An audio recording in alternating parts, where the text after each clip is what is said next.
अस्सलाम वालेकुम जी, क्या हाल है बेटा? सेकंड ईयर केमिस्ट्री, खैर खैरियत से हो? कैसी जा रही है आपकी पढ़ाई और कैसे जा रहे हैं बाकी मामलात ज़िंदगी? सारी चीज़ों को बैलेंस तरीके से लेके चलना ही बेसिकली इंसान का काम है। किसी एक चीज़ में ज़्यादा इंडल्ज होना और बाकी चीज़ों को इग्नोर करना, बाकी पॉजिटिव चीज़ों को इग्नोर करना या निगलेक्ट करना, इन चीज़ों से बेसिकली ना अवॉइड करना, मेरा ख़्याल है कि ये मतलब इंसान का बेसिक कमाल है। बाकी अल्लाह ताला आपकी खैरियत करें और जनाब आप अपनी ज़िंदगी में और अपने फ्यूचर में, अपने हाल में कामयाब रहें, अपनी गलतियों से सीखते रहें और उनको नेक्स्ट टाइम बेहतर करके दोबारा अच्छे तरीके से गलतियों से पाक हो के, कम से कम उन गलतियों से पाक हो के जो पहले की हों, आप अप्लाई कर सकें अपने मामलात। अल्लाह ताला आपके लिए आसानियाँ करें। कहाँ तक पहुँचे थे लास्ट टाइम हम जनाब? हमने स्टार्ट किया था अल्केन्स, और अल्केन्स में हमने स्टार्ट की थी उसकी प्रिपरेशन, और प्रिपरेशन में हमने शुरू किए 3-4 पॉइंट जो हैं, वो 3 पॉइंट एक्चुअली वो देख लिए थे। कॉब्स इलेक्ट्रोलिटिक मेथड तक हो गया था। मैंने आपको इन्फॉर्म किया था कि Cobbs electrolytic method one of the most important question है इस चैप्टर का, चाहे वो अल्केन का हो, चाहे वो अल्कीन का हो, चाहे वो अल्काइन का हो, तीनों पूछ सकता है। ठीक है, लॉन्ग क्वेश्चन के हवाले से तीनों इंपॉर्टेंट हैं और एक दूसरे के साथ बड़े रेलेवेंट हैं। अब मैंने अल्कीन वाला आपको यूजुअली आपको पता है कि मैं इस तरह की चीज़ें कंपेयर करके साइड बाय साइड रख के करवा दिया करता हूँ, लेकिन चूंकि अभी आपने अल्कीन पढ़ा नहीं है, अल्काइन पढ़ा नहीं है, तो इसलिए फिर अब वहीं पे डिस्कस कर लिया जाएगा, उसको मतलब अकेले अकेले डिस्कस हो जाएगा। लेकिन ये जो आपको मैंने जिस तरह कल डिटेल से मैंने बताया ना, ये पुत्र डिटेल ज़रूर ज़हन में रख लेनी। अच्छा, एक बात और मैं कहना चाह रहा था कि बुक में ना उसने थोड़ा सा यानी 1-2 स्टेप्स को काइंड ऑफ कंडेंस करके लिख दिया है, इकट्ठा लिख दिया, तो मैंने इसीलिए उन स्टेप्स को भी ओपन करके लिख दिया था ताकि आपको उसमें समझने में कोई शक ना रहे। अब उसको इस तरह से समझ लें अच्छे तरीके से और उसको एब्जॉर्ब कर लें। ठीक हो गया? हमने कल जनाब 3-4 तरीके, और फिर सबसे पहला जो था सेबेशियर सैंडर्स रिएक्शन, वो मैंने आपको बताया था कि ज़रूर बाय नेम वाले जो रिएक्शन है वो आपने ज़रूर याद करने हैं और नाम से याद करने।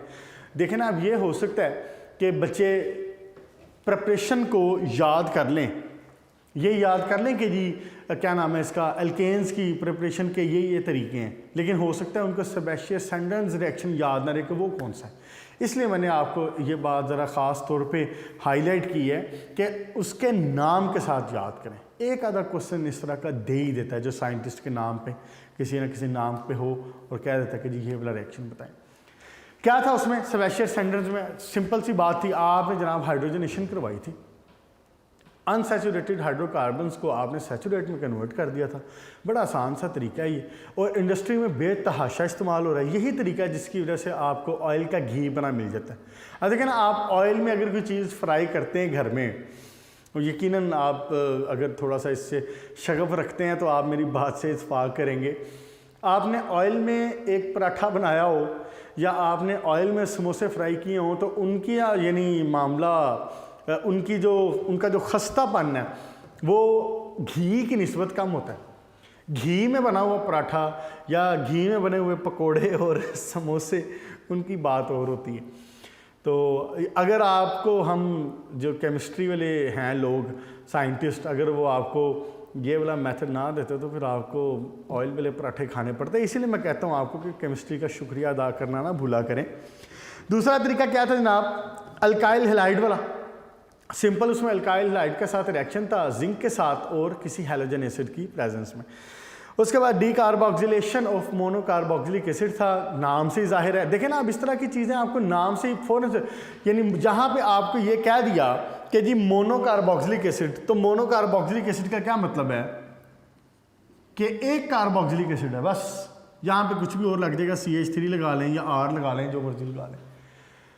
ऐसे है ना जी, ये एक कार्बोक्सिलिक एसिड है, तो हमने क्या किया था, हमने इसको कन्वर्ट कर दिया था उठा के ऐसे करके, किस में कन्वर्ट कर दिया था, इसको हमने CO2 बनवा दिया था इसका, और हमने पीछे जो था CH3 बचा हुआ उसका CH4 इसके साथ मिलके ये बन गया था, ऐसे हुआ था ना। तो सॉरी, जो हैलोजन का एसिड होगा इसके साथ वहाँ से हाइड्रोजन आएगा, जो हैलोजन का था या NaOH का था, Na2CO3 बन रहा था। क्लियर होगी जी बात। उसके बाद फिर कॉब्स रिएक्शन आ गया था। कॉब्स रिएक्शन में सिंपल डिसोसिएशन, जैसे एक सॉल्ट डिसोसिएट होता है, पॉजिटिव और नेगेटिव देता है, तो हमने ये देखा कि उसमें हमें एक कार्बोक्सिलेट आयन मिल गया। इसको कार्बोक्सिलेट आयन कहते हैं ना, ये देखें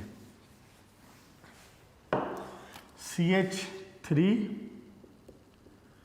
C डबल बॉन्ड O, ये कार्बोक्सिलेट आयन बन गया, ऑक्सलेट आयन या कार्बोक्सिलेट आयन।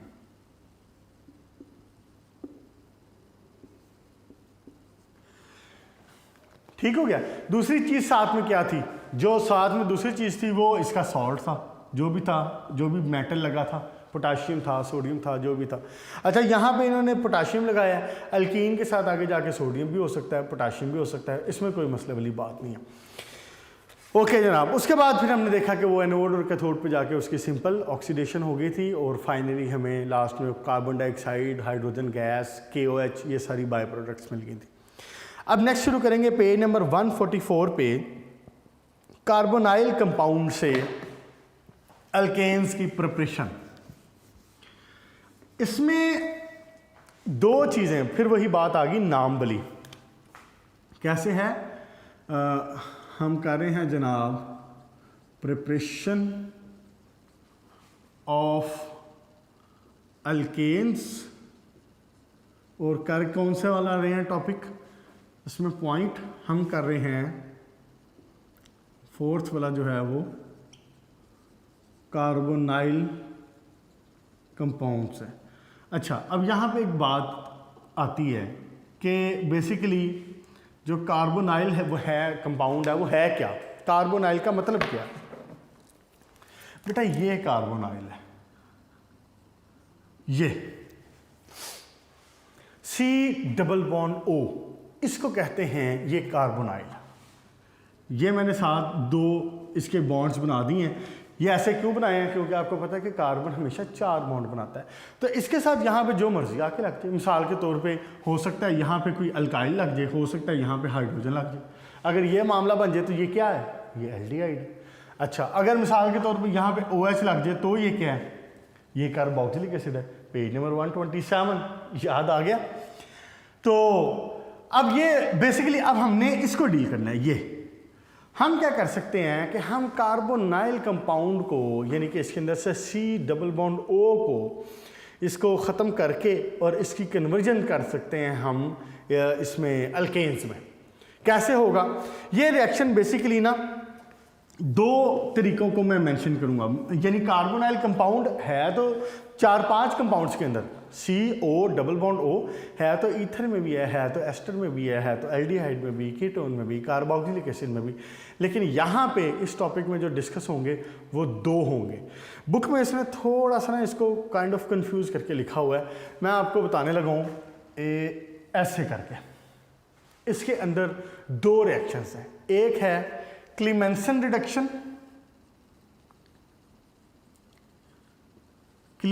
रिडक्शन और दूसरी है वुल्फ किश्नर रिडक्शन।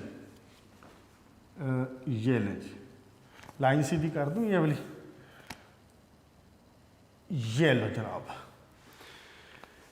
इस टॉपिक में आप 2 तरीके से इसको डिफाइन कर, 2 बातें इसमें बताएंगे। कार्बोनाइल कंपाउंड, इसने शुरू में बात की ना, देखिए यहाँ पे हेडिंग थी from carbonyl compound aldehyde and ketones. तो इन दोनों रिएक्शंस को, इन दोनों साइंटिस्ट के नाम पे ये रिएक्शन है, इन दोनों रिएक्शंस को हम डिस्कस करेंगे। ठीक हो गया। क्लीमेंसन रिडक्शन में कीटोन को कन्वर्ट किया जाता है बड़ा आसान, दोनों बड़े आसान। क्लीमेंसन रिडक्शन में कीटोन को कन्वर्ट किया जाता है और वुल्फ किश्नर रिडक्शन में एल्डिहाइड को कन्वर्ट किया जाता है अल्केन में। With little difference. जो आपने कैटलिस्ट यूज़ करना है बस वो तब्दील होगा। आप देख चाहें तो पेज नंबर 144 पे ये देख लें, लास्ट वाले 2 रिएक्शन है। आप देखें कि सिर्फ डिफरेंस क्या हो रहा है, यहाँ पे एल्डिहाइड में एक कीटोन है, सॉरी इसमें क्लीमेंसन रिडक्शन में एक कीटोन है, ये एक कीटोन है। इस कीटोन का नाम भी नोट कर लें, इसका नाम है एसीटोन। इसका क्या नाम है? एसीटोन। अब मैं इसकी डिटेल में नहीं जाऊंगा क्योंकि हमने आगे जाके 11वें 12वें चैप्टर में ये पढ़ना है, कीटोन्स वगैरह को हमें डिटेल से वहाँ पे पढ़ना है। फिलहाल आप सिर्फ इसका नाम याद रख लें, ठीक है। क्या नाम है इसका? 3 कार्बन वाला जो कीटोन है इसको क्या कहते हैं हम? एसीटोन। हमने जनाब अली इसको कन्वर्ट करना है किसमें? अल्केन्स में। और ये कन्वर्जन कैसे होनी है? ये कन्वर्जन होनी है हाइड्रोजन के साथ रिएक्शन, लेकिन किसके साथ? किसकी प्रेजेंस में? जिंक अमलगम की प्रेजेंस में। किसकी प्रेजेंस में? Zinc amalgam. जिंक अमलगम का क्या मतलब है? जिंक और मरकरी का ये मिक्सचर होता है, एक जिंक अमलगम, जिंक और मरकरी का मिक्सचर होता है। इसको साथ में थोड़ा सा यहाँ पे हैलोजन एसिड होता है, हाँ जी बिल्कुल, हैलोजन एसिड देते हैं साथ में, और ये रिएक्शन से कन्वर्ट हो जाता है सिंपल। ये देखें, ये हाइड्रोजन और ऑक्सीजन ये क्या बना देंगे? वाटर। पीछे बचा क्या? ये हाइड्रोजन के जो मॉलिक्यूल हैं ना, ये ढेर सारे मौजूद हैं। सॉरी मॉलिक्यूल नहीं है, ये एटॉमिक हाइड्रोजन है, नेसेंट हाइड्रोजन, ये ढेर सारे मौजूद हैं यहाँ पे। अब यहाँ से जब ये ऑक्सीजन को लेके वाटर बना देगा तो ऑब्वियसली पीछे हाइड्रोजन खुद को इसके अंदर ऐड कर लेता है। क्या बन जाता है? CH3 CH2 CH3। क्लियर होगी जी बात? क्या मैंने किया है? क्लीमेंसन रिडक्शन। अब वही बात है, नाम से याद रखें। अगर वो किसी जगह पे मिसाल के तौर पे आपको ये नहीं कहता कि जी कार्बोनाइल कंपाउंड से एल्केन बनाएं और एल्डिहाइड और कीटोन की कैसे कन्वर्जन होगी, ये पूरी बात वो नहीं कहता। हो सकता है वो आपको सिर्फ ये कह दे कि जी what is Clemmensen reduction, what is Wolff Kishner reduction. जो पूछा होगा वो उसका जवाब दोगे। क्लियर जी? सेम है। ये अगला देखें ज़रा, इसमें क्या होगा? जो डिफरेंस है वो क्या है? यहां पे मैंने क्या यूज किया है? यहां पे मैंने क्या यूज किया है? यहां मैंने यूज किया है एसीटोन यानी कीटोन। यहां पे मैं यूज कर रहा हूं एल्डिहाइड, बस ठीक हो गया। इसको एसिटल्डिहाइड कहते हैं, एसिटल्डिहाइड, ये इनके कॉमन नेम है एक्चुअली। रिएक्शन किसके साथ है? रिएक्शन वही नेसेंट हाइड्रोजन के साथ। अब एक डिफरेंस और है, वो डिफरेंस क्या है? कैटलिस्ट का। यहाँ पे हाइड्रोजन यूज होनी है, साथ में कुछ टेम्परेचर है 200 डिग्री सेंटीग्रेड तक। इसके नतीजे में बनना वही है H2O plus CH3 bond CH3। लें जी, मुश्किल है तो इसमें क्या किया है?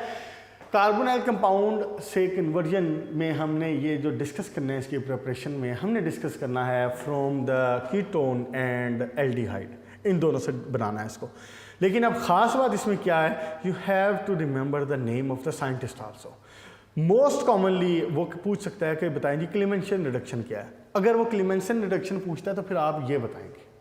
अगर वो वुल्फ-किश्नर रिडक्शन पूछता है तो फिर आप ये बताएंगे। और अगर वो जनरली कह रहे थे कि कार्बोनाइल कंपाउंड एसिटल्डिहाइड से या कीटोन से कैसे बनाए जा सकते हैं, एसीटोन से कैसे बनाया जा सकता है अल्केन, तो फिर आपको दोनों बताने पड़ेंगे। बात समझ आ गई? हाँ जी। फ़र्क क्या है? इसके अंदर जो आपका जो रॉ मटेरियल है, जो रिएक्टेंट है, वो क्या है? वो एसीटोन है। इसके अंदर जो आप इस्तेमाल कर रहे हैं, क्या इसको बोलते हैं, कैटलिस्ट, वो क्या है? वो जिंक अमलगम और HCl। ये इसको बेसिकली रिड्यूस करता है और हाइड्रोजन इसके अंदर से निकलता है। हाइड्रोजन निकलता है तो वो फिर फर्दर कन्वर्ट करता है वाटर में, और साथ में वाटर प्लस अल्केन में। क्लियर हो गया जी? वुल्फ-किश्नर रिडक्शन में क्या हो रहा है? एसिटल्डिहाइड यहाँ पे यूज कर रहे हैं, एल्डिहाइड। इसमें N2H4 और टेम्परेचर दिया जा रहा है। नेसेंट हाइड्रोजन जो प्रोड्यूस होती है ये इसके साथ रिएक्शन करती है, वाटर बनाती है, साथ में अल्केन्स बनाती है। क्लियर होगी जी बात? Point number 4, page number 144। ठीक। Next time from Grignard reagent. Grignard reagent जो है ना, ये जो है ना, ये बड़ी मशहूर चीज़ है, और ये आप अल्लाह तौफीक देगा तो इंशाल्लाह 10वें चैप्टर में जाके इसको पढ़ेंगे और डिटेल से पढ़ेंगे बड़ा। इसके रिएक्शंस और भी हम बहुत सारे देखेंगे, तो मैं इसलिए अभी बहुत सारी डिटेल में नहीं जाऊंगा, मैं सिर्फ शॉर्टली बता देता हूं कि ग्रिग्नार्ड रीजेंट होता क्या है। कौन सा 5वां पॉइंट है, ग्रिग्नार्ड्स रिएजेंट। ग्रिग्नार्ड साइंटिस्ट का नाम है और उसने एक बड़ा ही कमाल का रिएजेंट प्रोड्यूस किया था, और उस रिएजेंट को बेसिकली कहते हैं अल्काइल मैग्नीशियम हैलाइड, ये कहते हैं इसको। नाम तीनों जाहिर है, 3 नाम आपके सामने लिखे हुए हैं। अल्काइल मैग्नीशियम हैलाइड, मतलब एक इसमें चीज़ है अल्काइल, दूसरी चीज़ है इसमें मैग्नीशियम, तीसरी चीज़ है इसमें हैलोजन। बस ये रीजेंट है जिसका नाम है ग्रिग्नार्ड रीजेंट। ग्रिग्नार्ड रीजेंट का रिएक्शन करवाते हैं बेसिकली वाटर के साथ, और इसको कन्वर्ट किया जाता है फिर अल्केन्स में। देखें ज़रा अल्काइल मैग्नीशियम हैलाइड में, अब देखें मैं यहाँ पे मैग्नीशियम को लिख लेते हैं यू सेंटर में, मैग्नीशियम लिखा जाता है सेंटर में, लिखने का तरीका यही रखना आपने। मैग्नीशियम लिखा जाएगा सेंटर में, यहाँ पे लग जाएगा हैलोजन, इधर लग जाएगा अल्काइल। क्लियर? अब बहुत डिटेल में मैं नहीं जा रहा अभी कि जी क्यों मैग्नीशियम सेंटर में आ रहा है या कैसे हो रहा है, क्योंकि हमने वो आगे जाके इंशाल्लाह पढ़ना है, फिर वहाँ पे टॉपिक के साथ ही बात होगी। यहाँ जितनी बात ज़रूरी थी वो मैंने बता दी। ठीक, होता क्या है, इसका रिएक्शन कैसे होता है? ये रिएक्शन होता है ईथर की मौजूदगी में, अल्काइल मैग्नीशियम। अब मिसाल के तौर पे जब लिख रहा हूँ तो मैं यहाँ पे एक्चुअल लिख दूँ, इसको क्या कहूँगा, मिसाल के तौर पे ब्रोमीन लगा देता हूँ यहाँ पे, तो ये क्या बन गया, methyl magnesium bromide, alkyl magnesium halide, general नाम। अब स्पेसिफिकली मैंने लिखा है तो CH3 लगाया, मैग्नीशियम लगाया, ब्रोमीन लगाया, मिथाइल मैग्नीशियम ब्रोमाइड। इथाइल लगाता अगर इथाइल लगाता तो इथाइल मैग्नीशियम ब्रोमाइड। ठीक हो गया। रिएक्शन किसके साथ होना है? HOH के साथ। HOH क्या है? वाटर। सिर्फ ओपन करके क्यों लिख रहा हूं? इसलिए लिख रहा हूं कि ये देखें, जो मैग्नीशियम है ना, ये इसमें से जो हाइड्रोक्सल है इसको अपने साथ मिला लेता है, और इधर पीछे क्या रह गया, ब्रोमीन, और साथ में क्या पीछे क्या बचा, ये देखें, ये AOH और ये, बल्कि यूं कहना चाहिए कि ये इसको रिप्लेस करता है। ये OH जो है वो इसको यहाँ से अल्काइल यहाँ से हटता है और OH इसकी जगह पे आके लगता है। ये CH3 फिर मिलता है जाके किसके साथ, ये किसके साथ मिलेगा, इस हाइड्रोजन के साथ। तो CH3 के साथ एक हाइड्रोजन और जुड़ जाए तो क्या बन जाएगा, अल्केन बन जाएगा, यानी कि मीथेन बन जाएगा, CH4। क्लियर होगी जी बात? किसकी प्रेजेंस में रिएक्शन हुआ है? ईथर की प्रेजेंस में रिएक्शन होता है। बस इतना सा रिएक्शन ज़हन में रखें, बाकी इंशाल्लाह ताला डिटेल जाएंगे नेक्स्ट चैप्टर के, उसमें चैप्टर नंबर 10 पे जाएंगे तो फिर इंशाल्लाह वहाँ डिस्कस होगा। क्या हुआ, अल्काइल मैग्नीशियम हैलाइड यानी कि मिथाइल मैग्नीशियम ब्रोमाइड का रिएक्शन करवाया वाटर के साथ, प्रेजेंस ऑफ ईथर। हुआ क्या, ये जो यहाँ पे अल्काइल ग्रुप था ये रिप्लेस हुआ, हाइड्रोक्सल यहाँ पे आके लगा और हाइड्रोजन इसके साथ मिला और अल्केन तैयार हो गई। क्लियर होगी जी बच्चों बात? ओके, नेक्स्ट देखें, फिजिकल प्रॉपर्टीज ऑफ अल्केन्स। ये जो फिजिकल प्रॉपर्टीज है ना, इसको आपने शॉर्ट क्वेश्चन के लिए ज़हन में रखना है, एक बात। दूसरी बात ये कि इसमें से एक क्वेश्चन एक बार एंट्री टेस्ट का भी पूछा हुआ, बल्कि एक बार नहीं 2 बार क्वेश्चन मिला के उसने एंट्री टेस्ट में भी ये क्वेश्चन पूछा हुआ है। और ये एंट्री टेस्ट का भी यानी काइंड ऑफ आप कह लें कि कंफ्यूजिंग और पसंदीदा उनका क्वेश्चन बनता है। इसलिए हम फिर इसकी जो फिज़िकल प्रॉपर्टीज़ हैं इसको एक नज़र देख लेते हैं, मैं मार्क भी करवा देता हूँ आपको, और जो एंट्री टेस्ट वाला क्वेश्चन बनने के चांस होते हैं। और बाकी इसको एक दफ़ा आपने रीड ज़रूर करना है, इसको शॉर्ट क्वेश्चन के लिए ज़रूर तैयार करना है। हाँ जी, एक बात जो है ना वो ये है कि जो अल्केन्स हैं C1 से लेके, प्रॉपर्टीज ऑफ अल्केन्स C1 से लेके तो C4 तक ये पाए जाते हैं गैशियस फॉर्म में। ये किस में पाए जाते हैं? गैशियस फॉर्म में।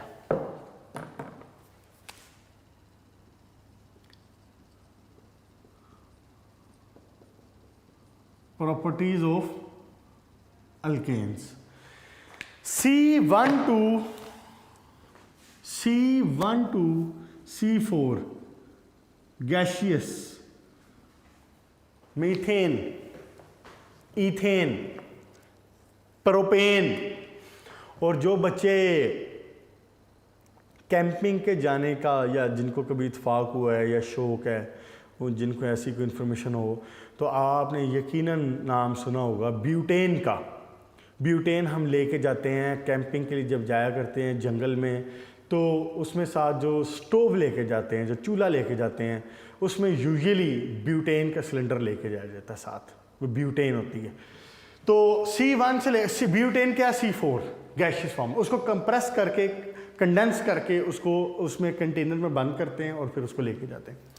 और इतना सा कंटेनर होता है जो कम से कम भी कोई 3-4 घंटे की बर्निंग दे देता है हमें। बहरहाल जी, C1 से लेके C4 तक गैशियस में होते हैं, C5 से लेके C17 तक ये हैं लिक्विड में, और इससे फिर ऊपर जब जाएं ऑनवर्ड तो ये सॉलिड और सेमी सॉलिड की तरफ चला जाता है। ये आपने ज़हन में रख लेना है इनकी जो डिस्ट्रीब्यूशन है। 1 से लेके 4 तक गैस, और जो ये तो हो गया ना clear, methane, ethane, propane, butane. तो पेंटेन से लेके 17 को कहते हैं हेप्टाडीकेन। पेंटेन टू हेप्टाडीकेन, ठीक है। हेप्टा मतलब 7, डीकेन मतलब 10, तो 17, 10 और 7 17। हेप्टाडीकेन तक ये होता है लिक्विड, उससे ऑनवर्ड फिर जाएं तो वो गैशियस फॉर्म, सॉलिड फॉर्म में आ जाता है। अच्छा जी, अल्केन्स जो हैं वो नॉन पोलर हैं, बिल्कुल नॉन पोलर हैं। आगे बात होगी, अभी एक्टिविटी में डिस्कस कर देता हूँ कि नॉन पोलर कैसे हैं, अगला टॉपिक इसी में है। उसके बाद जनाब अली, फिर ऑब्वियसली बात है, जैसे जैसे कार्बन नंबर इंक्रीज होता जाएगा, उसका मेल्टिंग पॉइंट, बॉइलिंग पॉइंट, उसका डेंसिटी ये इंक्रीज होती जाती है। करीब हर CH2 इंक्रीज होने के साथ, इस बात का मतलब क्या है, पहला देखें ना, अगर एक था तो CH4 है, फिर दूसरा है तो CH3 CH3 हो गया, ये मीथेन है, ये ईथेन है, और CH3 CH2 CH3 ये क्या है, प्रोपेन हो गया। अच्छा एक बात और, ये बॉन्ड लगा सकते हैं बीच में, लगाना बड़ी अच्छी बात है, लेकिन बल्कि आप इसको बॉन्ड को लगाएं तो ज़्यादा अच्छी बात है, क्योंकि टेक्स्ट बुक में उसने ज़्यादा जगहों पे लगाया ही हुआ है। किसी जगह पे उसने क्या किया हुआ है, उसने ऐसे लिख दिया यूँ CH3 CH2 CH3। तो चूंकि अब माशाल्लाह आप एक थोड़े से बड़े लेवल पे आ गए हैं, FSC के लेवल पे, सेकेंड ईयर के लेवल पे, तो जब हमने ऑर्गेनिक को इतना ज़्यादा पढ़ना भी है तो फिर हम सम टाइम अपने लिए आसानी के लिए थोड़ा सा शॉर्टकट मार लेते हैं। बुक में किसी किसी जगह पे ऐसा लिखा है, ऐसे विदाउट बॉन्ड, तो उससे कंफ्यूज नहीं होना कि जी ये इसने क्या कर दिया, बॉन्ड नहीं इसने लगाया हुआ बीच में, जी मिसप्रिंटिंग है, कोई मसला नहीं, ऐसे भी चलता है। CH3 CH2, अब मिसाल के तौर पे मैंने मजीद आगे लिखना है तो मैं यूँ भी लिख सकता हूँ, CH3 CH2 CH2 CH3। Clear होगी बात, कंफ्यूज नहीं होना इससे। हाँ अलबत्ता अगर बॉन्ड लगा दें तो अच्छी बात है, क्योंकि बुक में ज़्यादातर उसने जगहों पे बॉन्ड लगाया हुआ है। तो मैं ये कहने लगा था कि with increasing of every CH2, ये CH2 इंक्रीज हो गया ना, ये देखिए यहाँ एक कार्बन था, यहाँ 2 है, यहाँ 3 हो गया, यहाँ 4 हो गए। तो with increase of every CH2 करीब 20 से 30 डिग्री सेंटीग्रेड का फ़र्क पड़ता है, इंक्रीज हो जाता है आपका boiling point, melting point. Clear जी बात, ओके जी। हाँ जी, अच्छा ये बातें ना अब आपने ज़हन में रखनी, ये जो मैंने 20 से 30% डिग्री सेंटीग्रेड वाली बात बताई है ये। उसके बाद पेज नंबर 145 पे पॉइंट नंबर 3 में 3 की 4th 5th लाइन है, ये लाइन देखें ज़रा, इस लाइन को अंडरलाइन कर लें। The boiling point of alkane having branch chain, the boiling point of alkanes having branch chain structure are lower than the normal chain structure. इसका मतलब ये है कि ऐसे अल्केन्स, गौर से बात सुने, ऐसे अल्केन्स जो कि ब्रांच चेन हों, अपने ही जो उनके जैसे जो नॉर्मल अल्केन्स होंगे उनकी निस्बत उनका जो बॉइलिंग पॉइंट है वो कम होगा। मतलब अगर किसी जगह पे CH3 CH2 CH2 CH3 लिखा हुआ है तो ये N अल्केन है, ये N ब्यूटेन है। ये क्या है? N butane. N ब्यूटेन मतलब नॉर्मल ब्यूटेन। N ब्यूटेन मतलब नॉर्मल ब्यूटेन।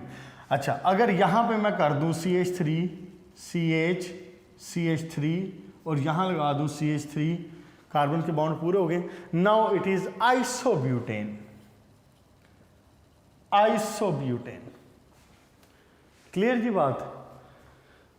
इसका बॉइलिंग पॉइंट इसके बॉइलिंग पॉइंट से कम है। ब्रांच्ड चेन का, ब्रांच्ड अल्केन का जो बॉइलिंग पॉइंट है वो नॉर्मल ब्यूटेन से, नॉर्मल अल्केन से, नॉर्मल जो चेन है उससे कम होता है। ये बात पूछी हुई है उसने एंट्री टेस्ट में भी। वो अब देखे ना, एंट्री टेस्ट का जो क्वेश्चन होता है ना फॉर्मेट, वो इसी तरह का होता है। अब मिसाल के तौर पे यहाँ पे तो उसने ये बताया ना, तो आपको पेपर में या एंट्री टेस्ट में हो सकता है वो ये कह दे कि बेटा ये बताओ कि एन पेंटेन का बॉइलिंग पॉइंट कम होगा या आइसोपेंटेन का। देखें एंट्री टेस्ट में वो उसी बात को जो आपको इन बुक्स में पढ़ाई जा रही है, उसी बात को, उन्हीं बातों को मॉडिफाई करके पूछता है, उन्हीं बातों को घुमा के पूछता है। अब यहां पे उसने ये बात कही है ना कि जी n butane has a higher boiling point than isobutane, तो हो सकता है वो एंट्री टेस्ट में ये कह दे कि जी एन पेंटेन और आइसोपेंटेन में बताएं कि बॉइलिंग पॉइंट किसका हायर होगा। क्लियर होगी बात? इसमें आप फिर कहेंगे कि जी एन पेंटेन का बॉइलिंग पॉइंट हायर होगा। क्यों? क्योंकि आपको यहां से पता चला है कि ब्रांच अल्केन का बॉइलिंग पॉइंट कम और जो जो चेन वाला ओपन चेन, क्या इसको बोलते हैं, नॉर्मल चेन है, वो उसका बॉइलिंग पॉइंट ज़्यादा होगा। क्लियर होगी जी बात? इसको जहन में रख लें, इसको मार्क कर लें। बाकी बातें सारी क्लियर हैं। जैसे जैसे अल्केन्स में उसका मैस बढ़ता जाता है, ऑब्वियसली उसका बॉइलिंग पॉइंट और जो मेल्टिंग पॉइंट वगैरह वो सारा कुछ इंक्रीज होता जाता है, लेकिन रेगुलरिटी बहुत ज़्यादा नहीं होती, अप्रॉक्सीमेट। चलें जी, यहाँ पे मामला हुआ ख़त्म आपके प्रिपरेशन का। अब हम स्टार्ट करते हैं reactivity of alkane. Reactivity of alkane आज पूरा नहीं हो पाएगा, मुकम्मल बात नहीं हो सकेगी इसमें, टाइम हमारे पास पूरा ही है अब बाकी तो, लेकिन रिएक्टिविटी कोशिश करते हैं जितना हो गया, तो बाकी फिर इंशाल्लाह ताला नेक्स्ट में देखेंगे। रिएक्टिविटी ऑफ अल्केन्स, ये बड़े फेवरेट शॉर्ट क्वेश्चन है बोर्ड के कि जी रिएक्टिविटी डिस्कस करें, रिएक्टिविटी अल्केन की डिस्कस करें, रिएक्टिविटी अल्कीन की डिस्कस करें, रिएक्टिविटी अल्काइन की डिस्कस करें। इस चैप्टर के लास्ट में एक टॉपिक आता है जिसमें तीनों की रिएक्टिविटी को कंपैरिजन करते हैं। ये बड़े फेवरेट क्वेश्चन है बोर्ड के। शॉर्ट क्वेश्चन पूछ लेता है, लॉन्ग क्वेश्चन पूछ लेता है, बात को बता के पूरे तीनों के कंपैरिजन में। इसलिए आपने इसको याद तो जो करना है वो करना है, लेकिन इसको कंसेप्चुअली लेना है, इसको कंसेप्चुअली अंडरस्टैंड करना है। मैं इंशाल्लाह ताला पूरी कोशिश करूंगा कि आपको कंसेप्चुअली इस बात को कन्वे करूं, आपने भी इसको कंसेप्चुअली ऑब्जर्व करना है। रिएक्टिविटी ऑफ अल्केन्स का क्या मतलब है?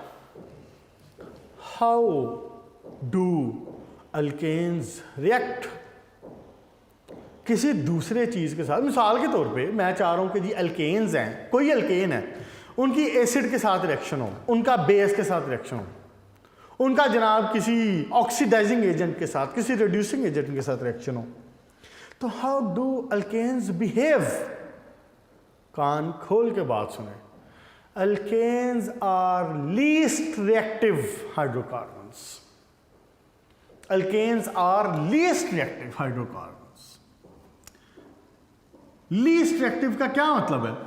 इंतहाई कम रिएक्शन करते हैं, इजीली रिएक्शन नहीं करते, इनकी रिएक्शन करने की ख़ास कंडीशंस हैं जिनमें ये रिएक्शंस करते हैं, अदरवाइज ये रिएक्शन नहीं करते। इसीलिए आपको याद हो तो मैंने लास्ट लेक्चर में एक वर्ड यूज़ किया था, पैराफिन्स। वी से अल्केन्स पैराफिन्स, अल्केन्स को पैराफिन भी कहा जाता है। Paraffin means least reactive, little reactive, जो कम रिएक्शन करते हैं। क्लियर होगी जी बात? पैराफिन्स का क्या मतलब है? कम रिएक्शन जो करते हैं, इसीलिए इनको पैराफिन भी कहा जाता है, क्योंकि alkanes are least reactive hydro, यानी जब मैं बात करता हूँ alkanes are least reactive hydrocarbon तो मैं इसमें अनसैचुरेटेड के साथ कंपेयर कर रहा हूँ ना, अल्कीन्स के साथ, अल्काइंस के साथ कंपेयर कर रहा हूँ, तो उन तीनों में alkanes are least reactive. Clear होगी जी बात? अच्छा, अब अगली बात सुने और इसके बाद फिर आज का हम टॉपिक क्लोज करेंगे, उससे ज़्यादा नहीं आज पढ़ेंगे। Two type of reaction alkanes can show. दो कंडीशंस हैं जिसमें अल्केन्स रिएक्टिविटी शो करते हैं या रिएक्शन करते हैं। एक सब्स्टिट्यूशन,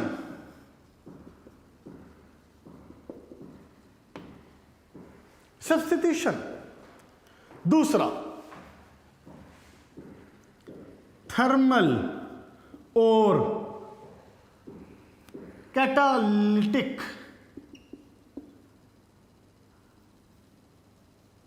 रिएक्शंस। इसकी तो शायद समझ ना आई हो, लेकिन इसकी मेरा ख्याल आपको आ जाएगी फौरी तौर पे, सुनते ही देखते ही आ जाएगी।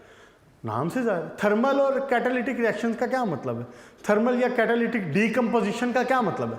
इसका मतलब है कि प्रेजेंस ऑफ हीट में, प्रेजेंस ऑफ टेम्परेचर में, प्रेजेंस ऑफ कैटालिस्ट में रिएक्शन करेंगे। यह तो नाम से जाहिर है। थर्मल और कैटालिटिक रिएक्शंस का क्या मतलब है कि जब आप इनको स्पेशल कंडीशंस देंगे, थर्मली इनको यानी प्रोवाइड करेंगे कंडीशन, या इनको आप कोई कैटालिस्ट देंगे, प्रोवाइड करेंगे, तो ये रिएक्शन करेंगे और यूजुअली डीकम्पोज होते हैं, टूट जाते हैं। दूसरा सब्स्टिट्यूशन रिएक्शन, इसको हम इंशाल्लाह ताला नेक्स्ट लेक्चर में देखेंगे। सब्स्टिट्यूशन रिएक्शन को यहाँ से बात आगे चलाएंगे। आज आपने पेज नंबर 145 पे जो इसके दो रिएक्शंस जो हुए हैं वो फिजिकल प्रॉपर्टीज़ आपको याद करनी पड़ेंगी। इसकी चार फिजिकल प्रॉपर्टीज़ जहन में रखें कम से कम शॉर्ट क्वेश्चन के लिए। उसके बाद रिएक्टिविटी ऑफ अल्केन में हमने बात शुरू कर ली है, और रिएक्टिविटी ऑफ अल्केन में मैंने आपको बता दिया कि alkanes are paraffins. Why they are called paraffins? Because they are least reactive hydrocarbons. हाँ, कम रिएक्शन करते हैं, लेकिन टू टाइप ऑफ रिएक्शन, या कह सकते हैं हम कि टू कंडीशंस हैं जिसमें वो रिएक्शन करते हैं। एक, या तो वो सब्स्टिट्यूशन शो करेंगे, जो कि हम इंशाल्लाह नेक्स्ट लेक्चर में बात करेंगे उसके ऊपर, या वो शो करेंगे जनाब अली थर्मल और कैटालिटिक रिएक्शंस। थर्मल और कैटालिटिक रिएक्शन मैंने आपको बता दिया कि वो नाम से जाहिर है कि in the presence of heat and catalyst reaction होगा, डीकम्पोजिशन होती है, उसका ब्रेक डाउन होना है, जो भी होना है वो उसी में होगा। क्लियर जी? यहाँ तक रखते हैं, इसको अच्छे तरीके से याद कर लें, अच्छे तरीके से समझ लें और अपना ढेर सारा ख्याल रखें। इंशाल्लाह ताला फिर मुलाकात होगी। Good luck.